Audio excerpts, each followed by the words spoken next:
Hey everyone, how's it going? Juan Dhas here, and welcome back to this week's lesson video. And today I wanted to talk a little bit about percussive playing.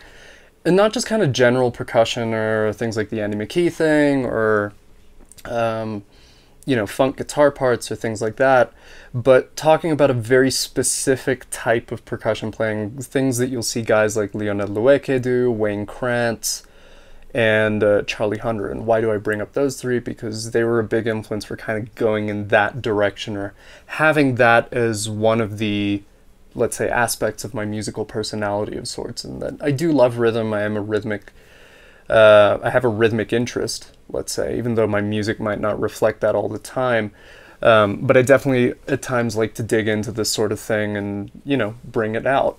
And it's shaped a lot of how I play in certain aspects, and even down to playing melodies, how I interpret them. So the things I love about this kind of approach in playing is that it's very rhythmically driven. There's a lot of drive, there's a lot of forward movement, and it's a great way of adding energy to music and to give it something you know, that's got a little more power behind it. And this is especially useful if you're in a solo situation or if you're just playing along with a drummer or with another instrument and you need to add something. Or even, you know, if you're grooving as an entire section, there are little things you can think about that can make your rhythmic part pop a little more. But there are a few things to keep in mind, and I want to touch on those in this video. And there are a couple, like more or less 3 things I would recommend. So starting with the first one, this one's actually kind of counterintuitive. And the point I want to make with this is that this playing is heavily dependent on your own time feel and your own placement. If your time feel moves around too much, it's going to actually kind of not really help your case, and it helps the playing essentially fall apart. And I say this as someone who got really interested in this kind of thing and adding all these ghost notes and mutes and things like that. And then a teacher of mine pointed out, it's really cool, I see the effect you're going for, but it's not in time. And your time is moving all over the place. And when I actually started working on it, I realized he was right. So the first thing I would recommend is actually take an idea, take a groove or take something and take out all of the percussion articulations and elements. Focus on this part first and then add them back in. And then what you can do is play with a click. I'm not going to put one on right here, but let's just imagine there's one going on. Let's take kind of the idea I was working with for the intro. So like 2, 3, 4. 2, 3, 4.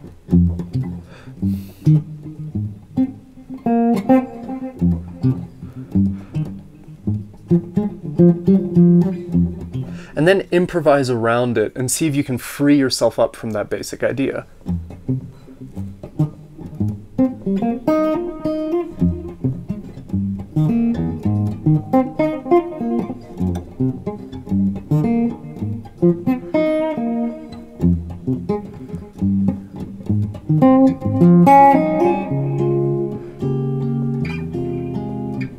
And so on and so on. Go wherever you would like, but then try keep the rhythm going just with your phrasing and just with your musical playing. It's actually a lot harder than people would think.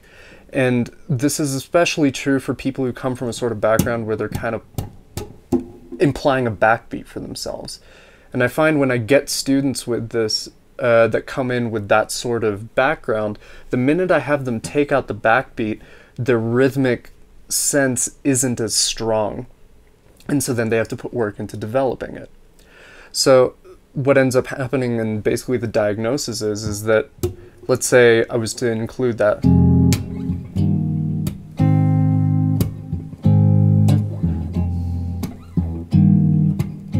Right? That ends up becoming a sort of crutch in your playing, and you kind of hold yourself onto it. Now it usually comes from players who have an acoustic background, and that's totally understandable, and you know, it kind of reverberates through the instrument, and it's great for accompanying a vocalist and giving the impression that there's more happening, but again, it's relying too much on something else to keep the time, or some other rhythmic source, and not the actual phrasing itself. So if you can take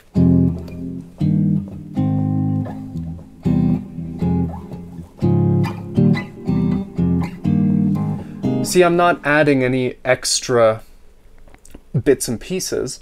I'm not adding extra frills, but it's still in time, and there's an implicit time feel in how I play.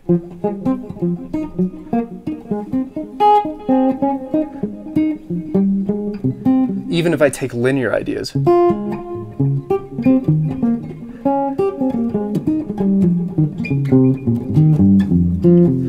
Cool? So that's the first part. The first part is actually take out any existing rhythmic things or articulations that you normally use and experiment and see if that what you're playing already is rhythmically solid. The next part, add that stuff back in, and specifically I want to talk about the sound aspect.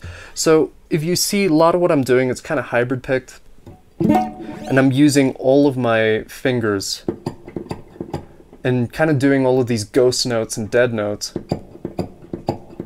with my fingers, and also muting a little bit with my palm.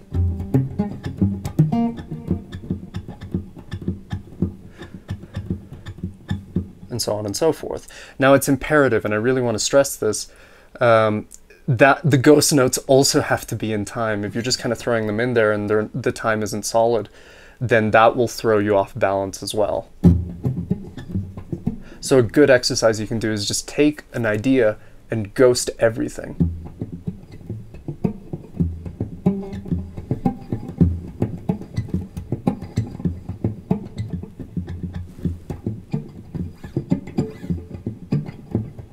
Treat it like a percussion instrument. Someone like Lionel Loueke is a master at this stuff, and he comes from a deep rhythmic tradition. So go check out his playing and see how he approaches rhythm, and see how that's kind of in his playing. The other thing I want to stress is mutes and spaces.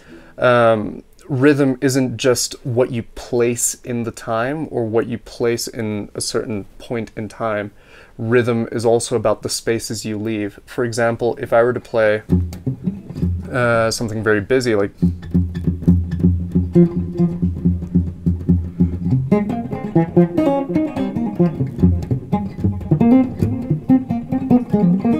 I'm not really leaving any spaces, and as such it's kind of a little hard to contextualize everything. Someone like Charlie Hunter is a master of this stuff, partially due to the nature of the instrument. When you're playing a massive 8 or 7 string guitar and you're covering bass and harmonic motion, that limits what you can do as far as flying around the neck. So you really have to focus on how it feels in the moment and in the time, right? It's a very particular thing. So your spaces are just as important.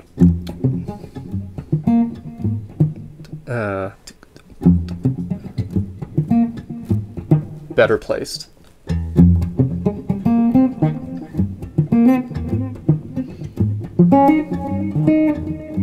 And you see, sometimes I won't cut every note short, sometimes I'll leave certain notes ringing out a little longer, even when I have chords going.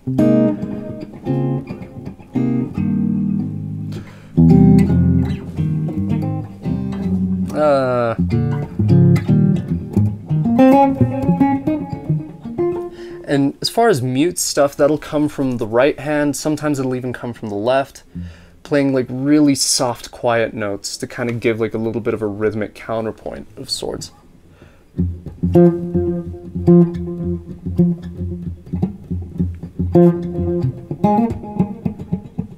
See, that's coming from barely pressing a note. So you get a half pitch of note of sorts, or like a almost kind of a note. It's a note, but not really. Right? So that's stuff you can do as well.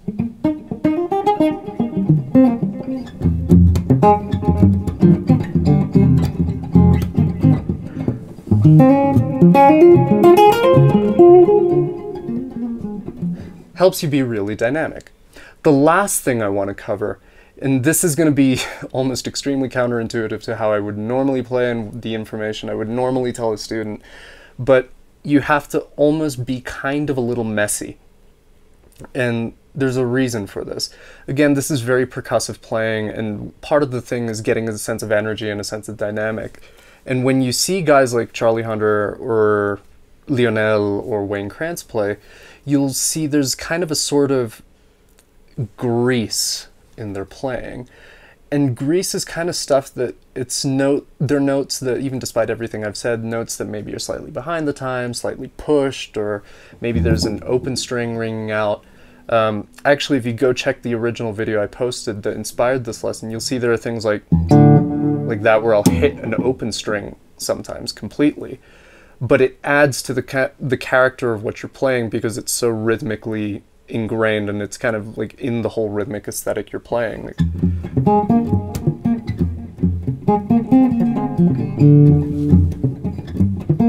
Like I didn't, like that D really has nothing to do with it unless I was playing like Dorian, but that's not what I'm doing. Or they're like hitting the open A or the open E, and it's more about the rhythmic accent. So that's kind of what I mean by the sloppy or messy nature. Even though I'm normally quite meticulous about the notes I play or making sure I get a clear sound and things like that, there is an element of grease, so to speak, to it. And be a little sloppy. Then again, there's a difference between those notes, and this is kind of where it gets philosophical, and this applies to a lot of soul, R&B, cultural-based music. It's where it's not about being metronomically precise and in it, but it's about being so kind of like messy within the aesthetic of the style that you're playing, that it helps the music and it gives it a little bit of character. And that's what this kind of style of playing needs. It needs character, it needs energy, it needs punch.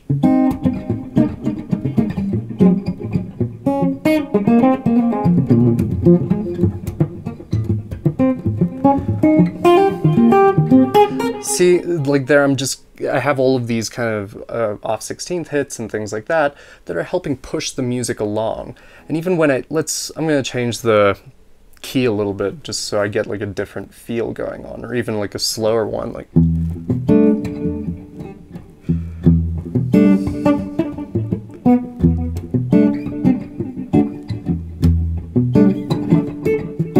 Like that wasn't entirely clean, but it's kind of in the groove.